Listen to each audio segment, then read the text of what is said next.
Hi everyone, kali ini kita akan membahas mengenai M&A, Mergers and Acquisition. Topik ini merupakan topik yang cukup populer gitu ya, baik di kalangan akademisi maupun praktisi gitu ya. Kalau misalnya di akademisi, baik itu ketika kita ada di S1, S2, S3 di bidang bisnis manajemen, biasanya selalu ada topik terkait dengan M&A gitu ya. Bahkan postdoktoral dan segala macamnya, topik M&A ini selalu menjadi subjek yang menarik untuk diteliti lebih lanjut gitu ya. Di praktis juga seperti itu gitu ya, banyak perusahaan yang mengimplementasikan M&A gitu ya sebagai salah satu cara perusahaan untuk terus bertumbuh.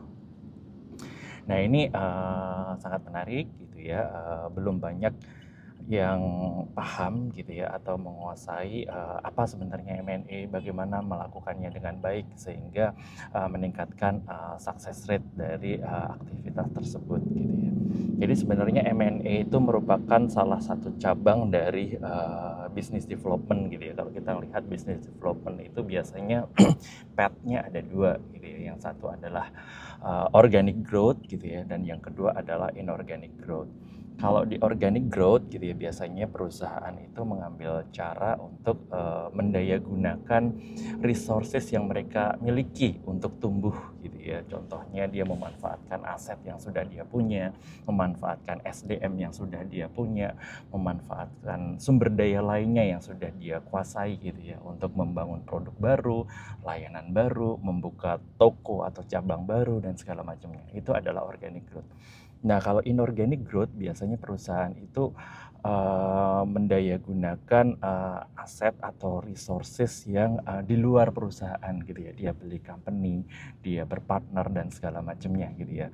Ada motivasinya masing-masing gitu ya terkait dengan organic maupun inorganic growth tersebut.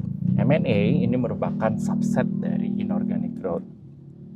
Jadi cukup populer kalau di luar, banyak sekali gitu ya perusahaan yang melakukan M&A itu sebagai sumber bagi perusahaan tersebut untuk tumbuh gitu ya. Di sektor teknologi yang populer gitu ya, kita melihat banyak contoh gitu ya. Contohnya misalnya zaman dulu gitu ya, Facebook gitu ya.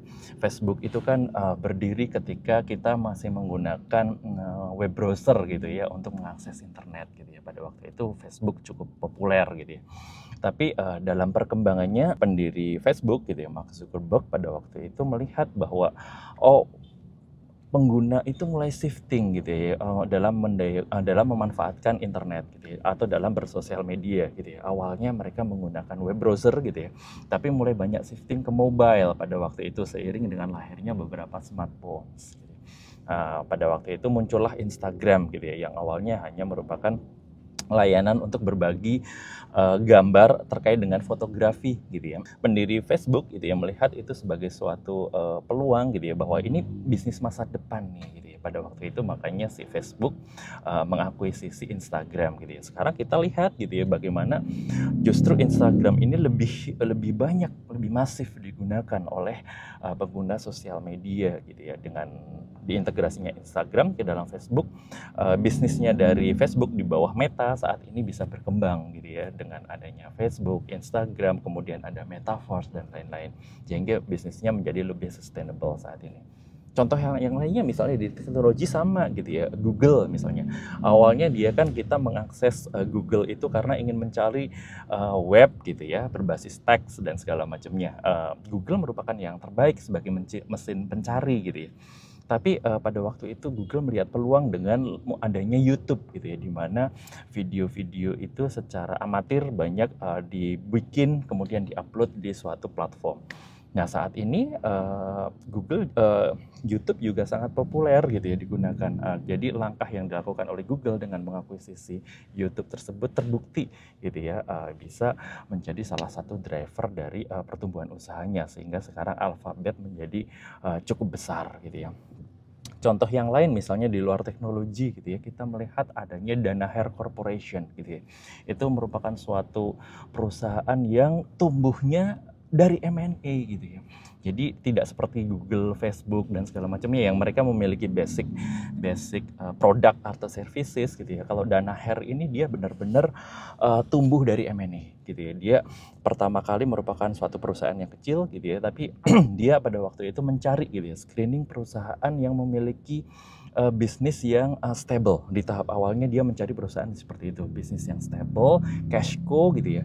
Nah, dia membeli perusahaan yang stable, matang, cash cow tersebut dengan menggunakan leverage yang tinggi gitu ya. Dia menggunakan istilahnya leverage buyout gitu ya, LBO. Jadi dia memanfaatkan cash cow perusahaan yang stabil itu untuk menservis debt yang dia pakai untuk membeli perusahaan gitu ya. Jadi strateginya di awal seperti itu. Baru kemudian ketika perusahaannya tumbuh gitu ya, Danaher Corporation ini tumbuh, dia mulai shifting gitu ya dari cash cow company, targetnya dia kemudian menjadi growth companies gitu ya. Dia mencari perusahaan-perusahaan yang memiliki kinerja pertumbuhan yang baik gitu ya, dia beli. Nah kemudian dia punya sistem internal gitu ya, Danaher Business System kalau saya nggak salah, DBS atau namanya saya lupa gitu ya. Dia integrasikan target company-nya itu ke sistem internalnya yang ada di Danaher. Kemudian dia perbaiki operasionalnya sehingga perusahaan yang diakuisisi tersebut menjadi semakin tumbuh gitu ya. Nah dia memanfaatkan beberapa turnaround situation dan segala macamnya sehingga saat ini Danaher itu menjadi perusahaan yang sedemikian besarnya karena aktivitas M&A. Ada banyak gitu ya, baik di luar maupun di dalam negeri, contoh perusahaan yang memakai M&A untuk tumbuh. Lalu kenapa topik terkait M&A ini penting gitu ya buat kita gitu ya? Karena kita memahami bahwa saat ini unfortunately gitu ya, perusahaan yang khususnya yang acquirer gitu ya, failure rate dari M&A itu sangat tinggi gitu ya. Failure rate itu dari mana? Ya misalnya dari tahap proses, misalnya dia nggak jadi deal gitu ya. Itu yang paling sederhana. Tapi yang paling lebih berbahaya adalah ketika deal itu terjadi gitu ya, value yang dihasilkan dari M&A activities itu ternyata tidak seperti yang direncanakan gitu ya. Nggak ada value yang bisa diperoleh dari suatu perusahaan yang mengakuisisi gitu ya. Nggak misalnya nggak direalisasikan sinergi, nggak ada net benefit yang lain dan segala macamnya. Nah ini menjadi tantangan gitu ya bagi pelaku M&A bahwa failure rate dari M&A itu tinggi gitu ya. Nah itu tadi adalah terkait dengan itunya. Lalu kenapa sih sebenarnya si M&A ini penting gitu ya?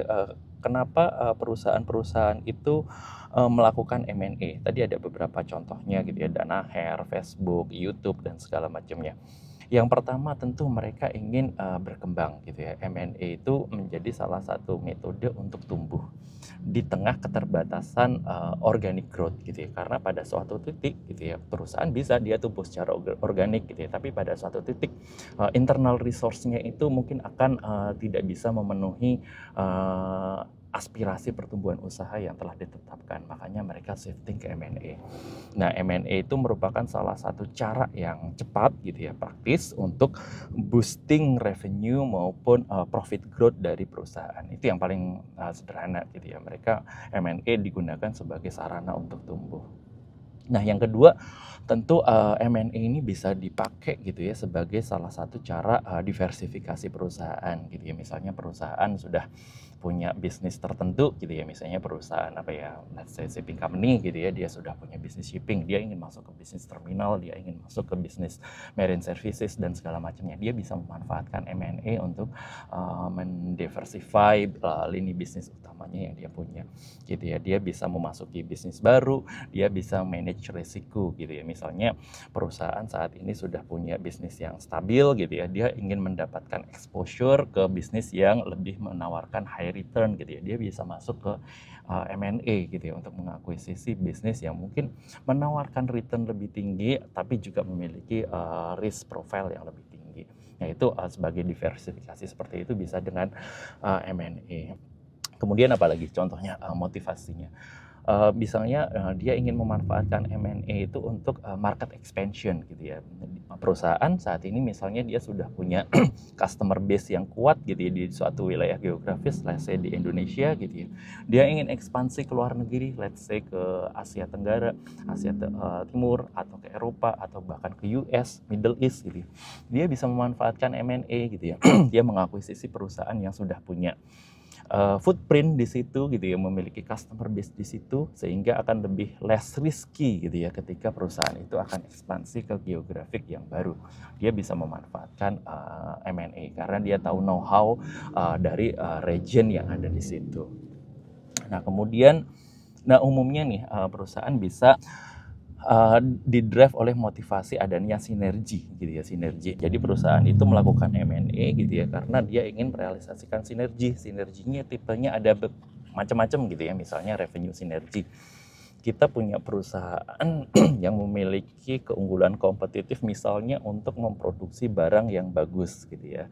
Tapi kita nggak punya channel nih untuk mendistribusikan barang yang bagus kita itu ke customer tertentu gitu ya. Nah kita bisa mengakuisisi perusahaan gitu ya yang memiliki distribution channel yang kuat gitu ya. Jadi ada sinergi untuk memperoleh tambahan revenue di situ gitu ya. Let's say misalnya perusahaan lokal gitu ya di Jakarta atau di daerah, dia punya kompetensi bagus untuk memproduksi misalnya produk makanan lokal gitu ya, apalah strudel atau apa gitu ya.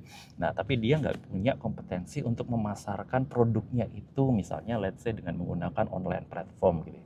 Nah dia bisa mengakuisisi misalnya digital advertising atau digital company gitu ya digital commerce company gitu ya, sehingga ada sinergi, yang satu bisa memproduksi, yang satu bisa menjual gitu ya. Itu adalah sinergi terkait dengan revenue sinergi. Atau market gitu ya, misalnya kita kuat di Indonesia sementara yang kita akuisisi itu kuat di Eropa gitu ya, ada sinergi terkait itu bisa revenue sinergi. Selain revenue sinergi juga ada cost sinergi gitu ya, misalnya dua perusahaan itu dikombinasikan gitu ya, kita mengakuisisi perusahaan gitu ya, ada value yang dihasilkan dari misalnya streamlining dari bisnis prosesnya sehingga menjadi lebih efisien gitu ya, biayanya menjadi lebih murah. Atau ada eliminasi dari suatu activity gitu ya, atau suatu resources gitu ya, duplikasi yang bisa dieliminasi. Nah itu ada cost efisiensi yang dihasilkan dari situ, itu juga bisa. Jadi dengan adanya revenue sinergi, cost sinergi, itu bisa dihasilkan suatu suatu keuntungan gitu ya, diperoleh dari aktivitas M&A. Itu bisa menjadi salah satu motivasi gitu ya dari perusahaan untuk melakukan M&A. Kemudian akses to teknologi gitu ya, misalnya kita tadi contohnya kita punya kemampuan know-how untuk memproduksi, tapi kita nggak punya akses ke teknologi baru, misalnya yang saat ini berkembang AI atau big data atau cloud computing atau segala macamnya. Kita bisa gitu ya seperti itu. Kita memanfaatkan M&A itu untuk bertumbuh karena kita ingin akses ke teknologi. Ini contoh nyatanya gitu ya, di mana ada perusahaan gitu ya yang cukup populer gitu ya, Microsoft gitu ya. Microsoft itu dulu sangat kuat ketika dia menjual software gitu ya, operating system lah, Windows dan segala macamnya gitu ya. Dia banyak di situ gitu ya. Tapi kemudian dalam perkembangannya bisnis Microsoft itu terancam gitu ya, seiring dengan munculnya open source, ada Google, ada Amazon, ada Apple dan segala macamnya. Bisnis Microsoft terancam. Tapi Microsoft dengan sangat cerdiknya dia mengimplementasikan serangkaian M&A gitu ya. Dia mengakuisisi LinkedIn gitu ya ketika dia ingin masuk ke platform sosial media gitu ya. Kalau di tengah Facebook, di tengah dengan Instagram dan segala macamnya, dia mengakuisisi LinkedIn gitu ya untuk jaringan sosial. Kemudian dia mengakuisisi GitHub gitu ya untuk dia ingin masuk ke community dari open source. Kemudian yang terakhir dia berpartner dengan OpenAI gitu ya, di mana dia ada akses ke teknologi terkait dengan AI terbaru gitu. Itu bagus gitu ya, karena di tengah Google yang mengembangkan AI, sekarang Microsoft juga leading gitu ya dengan OpenAI, dengan ChatGPT-nya. Bagi OpenAI ini juga positif gitu ya, karena dia bisa memanfaatkan akses to teknologi terkait dengan Azure gitu ya yang dimiliki oleh si Microsoft. Itu contoh akses ke teknologi dengan M&A gitu ya. Kemudian ada financial motives jelas gitu ya, misalnya perusahaan melakukan M&A untuk mendapatkan tax benefit gitu ya, atau mungkin financial restructuring, share buyback dan segala macamnya. Kemudian yang terakhir mungkin adalah strategic realignment gitu ya, di mana perusahaan itu ingin fokus ke core bisnisnya, dia bisa mendivest gitu ya. Jadi ini M&A-nya bukan membeli ya, tapi dia sebagai sell side. Dia mendivest bisnis-bisnis yang tidak menjadi core dari perusahaan itu. Itu adalah beberapa contoh kenapa perusahaan melakukan M&A. That's the why gitu ya. Kemudian what gitu ya, tipenya dari M&A itu seperti apa gitu ya. Ya, kalau misalnya kita bagi lagi gitu ya, M&A itu biasanya bisa majority investment atau minority investment gitu ya. Biasanya itu terkait dengan share purchase, porsi dari share purchase yang dilakukan gitu ya. Minority investment biasanya perusahaan itu membeli sebagian kecil gitu ya dari suatu perusahaan. Misalnya contohnya ketika dulu Pepsi mengakuisisi Celsius gitu ya, dia cuma beli 10% dari Celsius gitu ya.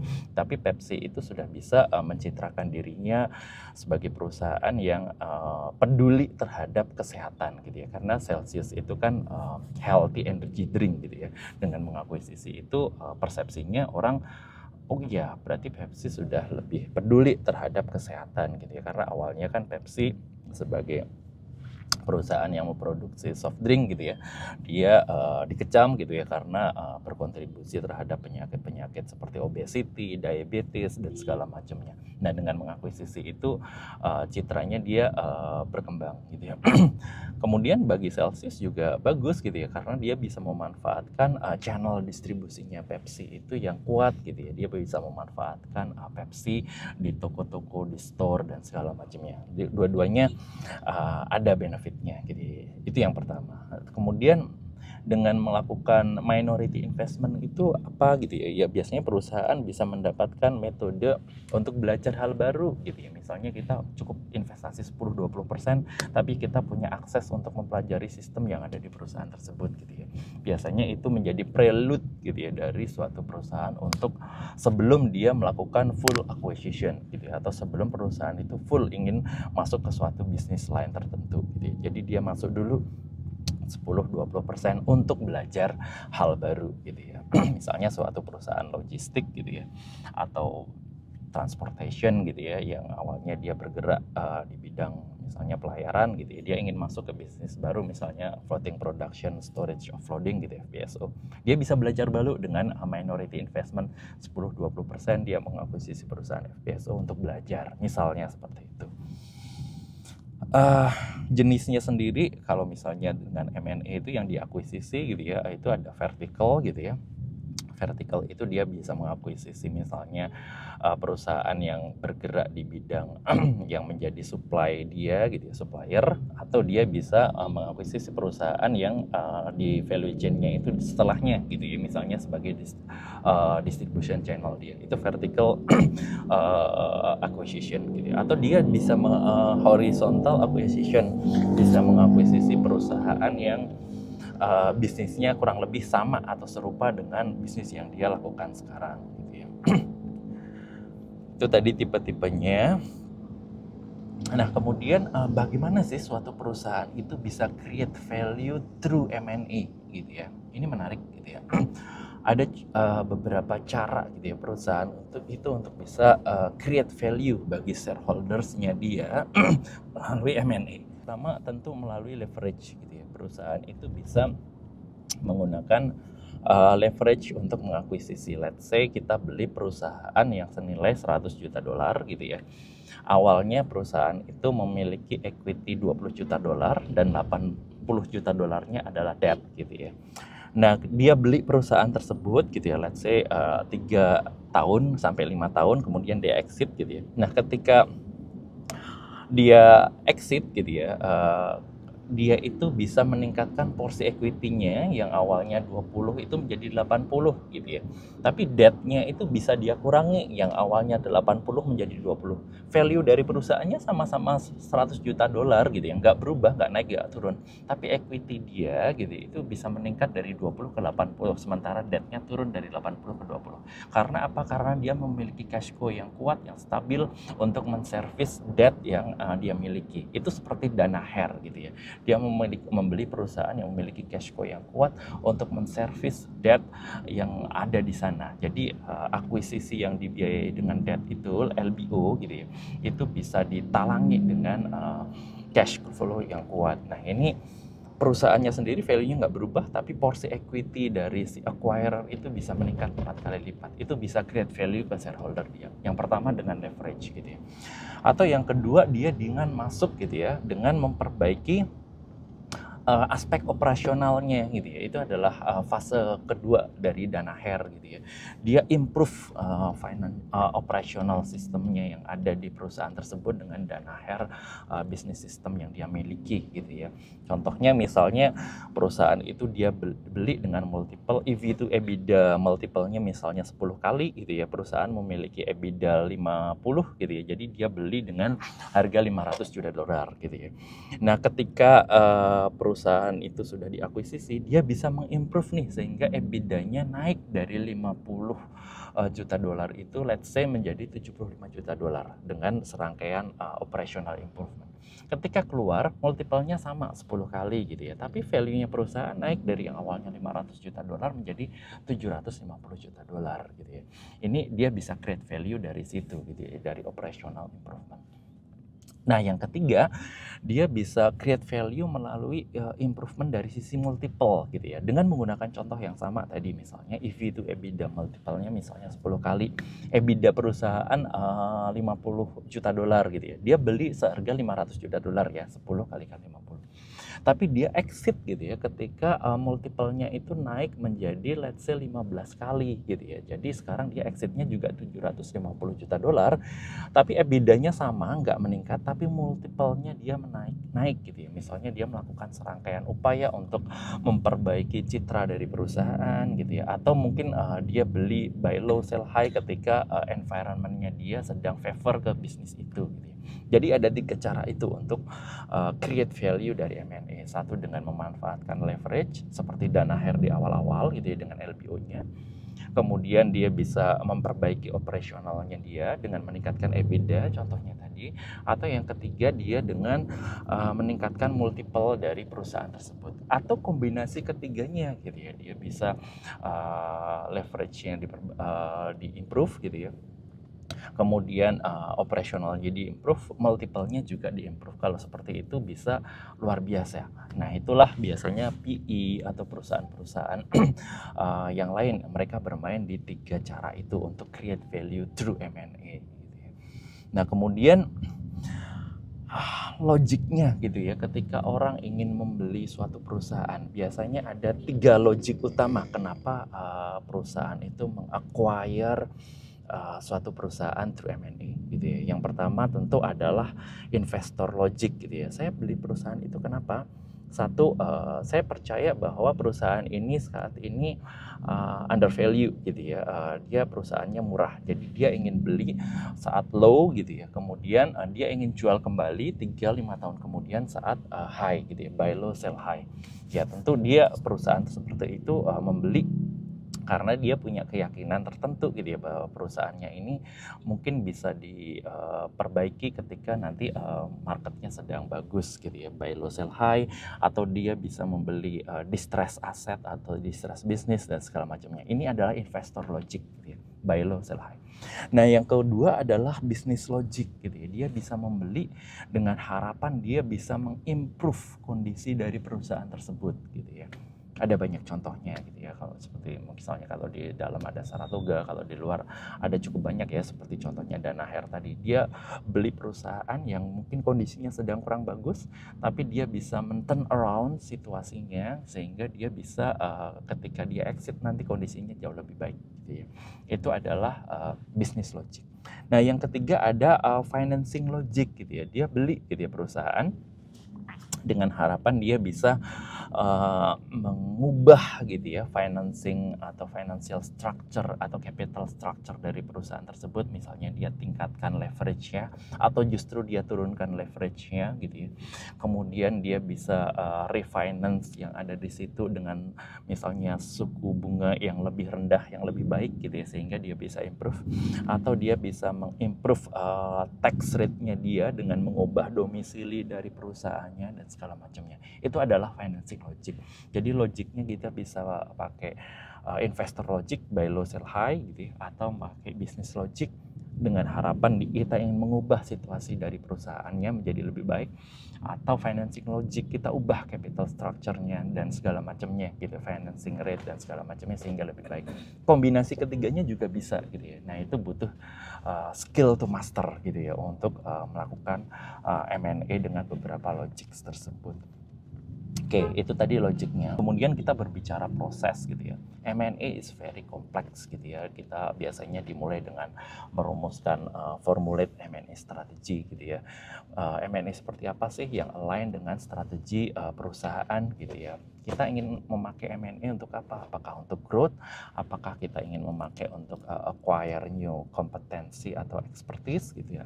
Apa gitu ya. Kita formulate M&A strategi di situ. Kemudian setelah dari situ biasanya kita akan masuk ke target gitu ya, long list, short list dari potential companies yang akan kita acquire gitu ya. Kriterianya perusahaan seperti apa sih gitu ya. Kemudian namanya siapa aja gitu ya. Baru kemudian setelah ada listnya, calonnya, kita reach out gitu ya ke perusahaan-perusahaan tersebut gitu ya. Kita ketok pintu gitu ya, knocking door terkait dengan hal tersebut. Bisa melalui bank atau bisa melalui direct gitu ya. Bisa bilateral atau bisa auction gitu ya, seperti itu biasanya kita partisipasinya. Nah, setelah di sana ketemu gitu ya, biasanya ditindaklanjuti kita courtesy dengan manajemen atau pemegang sahamnya gitu ya. Kemudian biasanya kita lanjutkan dengan LOI gitu ya, letter of intent, kemudian dengan non binding offer. Baru kemudian kita mendapatkan akses untuk memperoleh data dari perusahaan itu gitu ya. Ketika data biasanya kita lakukan due diligence ya. Due diligence legal, financial, tax, operation, human capital dan segala macamnya secara thorough. Baru kemudian kita masuk kepada analisis gitu ya. Ini perusahaannya cocok nggak untuk kita akuisisi gitu ya, at what price yang cocok, valuation gitu ya. Kemudian setelah kita come up dengan itu, ada nggak sinergi yang bisa kita peroleh gitu ya.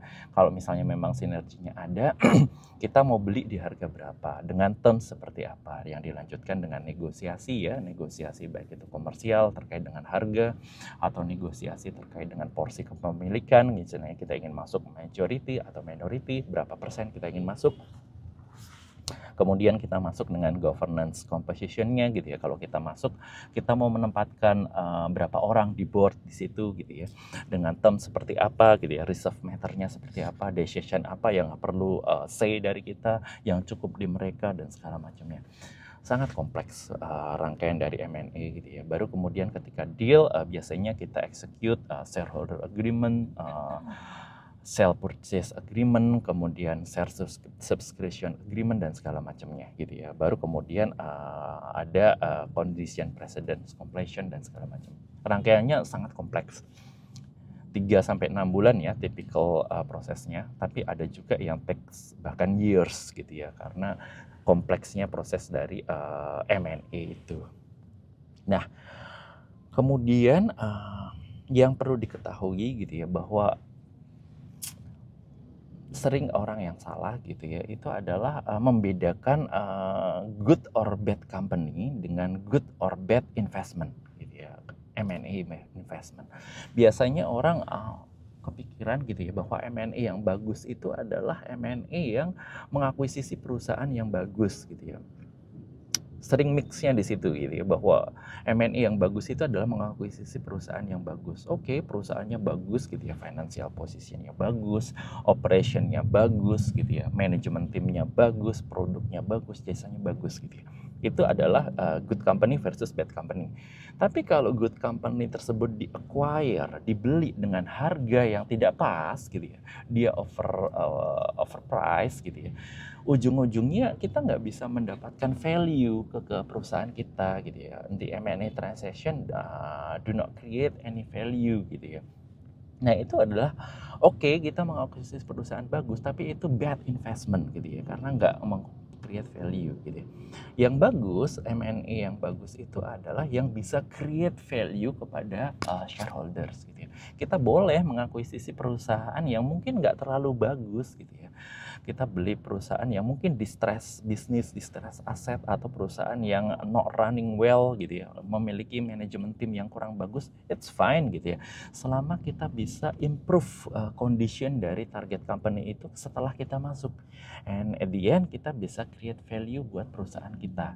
Itu good investment, good M&A investment gitu ya. Yang sering mix up itu adalah good and or bad company versus good or bad M&A transaction. Kita boleh kok membeli perusahaan yang nggak terlalu bagus, so long as kita bisa improve gitu ya. Kita boleh beli bisnis atau perusahaan yang mungkin harganya rendah, nggak terlalu bagus, so long as nanti kita bisa jual dengan harga yang lebih tinggi gitu ya. Itu boleh gitu ya. Kita boleh beli perusahaan yang nggak terlalu bagus selama itu bisa diintegrasikan dengan sistem yang ada di kita sehingga menghasilkan synergistic effect, baik itu revenue synergy, cost synergy, maupun sinergi yang lainnya gitu ya. Itu boleh. Itu good bad company versus good or bad M&A transaction. Nah kemudian terkait dengan valuasi ini juga penting gitu ya. Kalau valuasi itu biasanya ada beberapa komponen gitu ya. Yang pertama kita nge-value dari target companies-nya gitu ya. Ada beberapa mekanisme, contohnya misalnya dengan menggunakan DCF, multiple, asset based valuation, umum lah yang metode valuasi seperti itu gitu ya. Nah kemudian dari situ biasanya ada value, synergistic value yang bisa kita valuasi gitu ya, baik itu revenue synergy, cost synergy, dan segala macamnya.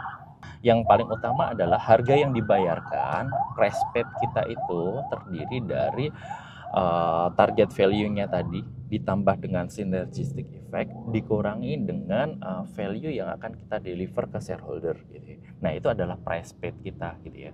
Semakin besar value yang bisa kita peroleh ke shareholder, itu akan mengurangi price paid kita gitu ya. Itu adalah basic dari value dari M&A gitu ya.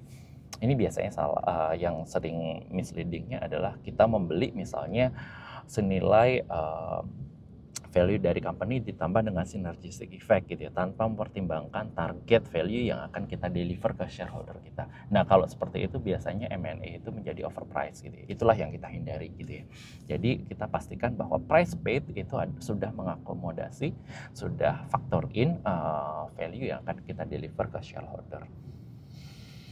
Oke, beberapa challenge-nya dari M&A jelas gitu ya, karena biasanya untuk acquirer itu dia tidak memberikan value karena itu tadi gitu ya, yang dia beli dia overprice gitu ya, value dari perusahaan ditambahkan dengan synergistic effect tanpa dia melihat value yang akan di-deliver ke shareholder, jadi overprice gitu ya. Makanya umumnya nih perusahaan yang akan dibeli itu share price-nya itu kalau di market gitu TBK gitu ya, dia meningkat, target company-nya meningkat, tapi acquirer stock price-nya justru turun gitu ya. Karena fenomena itu biasanya mereka membeli perusahaan secara overpriced gitu ya.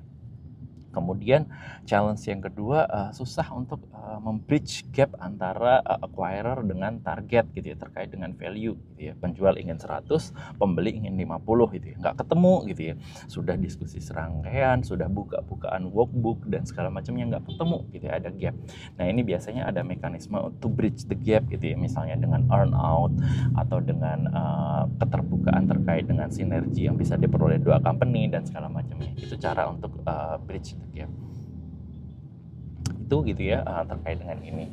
Lalu salah satu fenomena menarik gitu ya terkait dengan M&A gitu ya di perusahaan-perusahaan pada umumnya gitu ya, pada umumnya di luar negeri atau perusahaan seperti Danaher, Microsoft, tadi ya, YouTube dan segala macamnya, Google gitu ya.